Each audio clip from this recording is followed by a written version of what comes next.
আসসালামু আলাইকুম দর্শক, আপনারা দেখছেন এখানে 13.5 ফিট বাই 9 ফিট জায়গার একটি রাউন্ড সিঁড়ি। তবে এই সিঁড়িটি মূলত প্রথমে অনেক বড় একজন ইউটিউবারকে দিয়ে কাজ করিয়েছিলেন। তো ওনার ভিডিওতে অনেক সুন্দর সুন্দর সিঁড়ি দেখেছেন, দেখার পরে ওনাকে দিয়ে কাজ করিয়েছিলেন। তো ভিডিওতে সুন্দর সিঁড়ি দেখলেই কিন্তু সিঁড়িটির মাপজোক সঠিক থাকে না।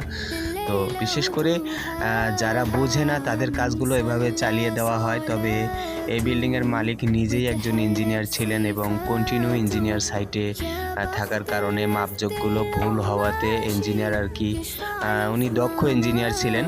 তবে যার কারণে ওনার চোখে সমস্যাগুলো ধরা পড়ে, তাই সিঁড়িটিকে ঢালাই বন্ধ রেখে ছাদ ঢালাই করে ফেলেছিলেন।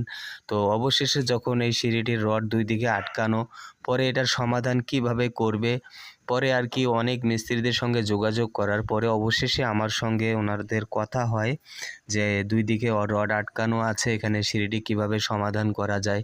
তো আপনারা জানেন অনেক অসম্ভবকে আমি সম্ভব করেছি। তো এটা আমার কাছে কোনো ব্যাপার না, এটা আল্লাহর দেওয়া একটা এক্সট্রা কৌশল আমার মাঝে আছে, যার মাধ্যমে আমি এই সমস্যাগুলো সমাধান করে থাকি।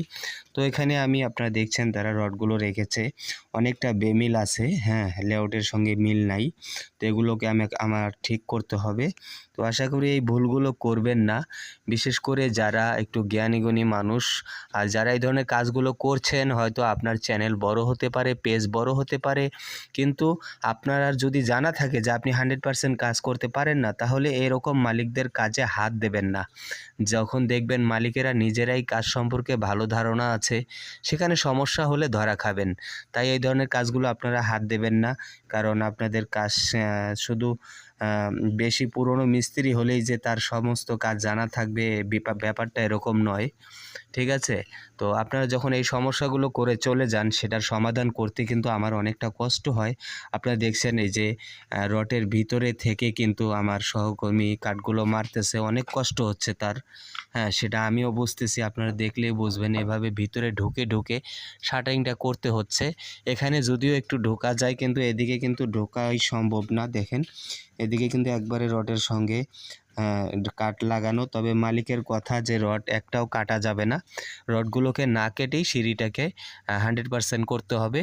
তো দোয়া করবেন ইনশাআল্লাহ। আমি ইতিপূর্বে আপনারা অনেক ভিডিওতে দেখেছেন, আমি যেহেতু কোনো কাজে আজ পর্যন্ত ব্যর্থ হইনি, কারণ যেই কাজ থেকে যে ধরনের কাজগুলো থেকে অনেকেই ফেরত যায়, অনেকেই ব্যর্থ হয়ে যায়, সেই কাজগুলো অবশেষে আমাকে করতে হয়।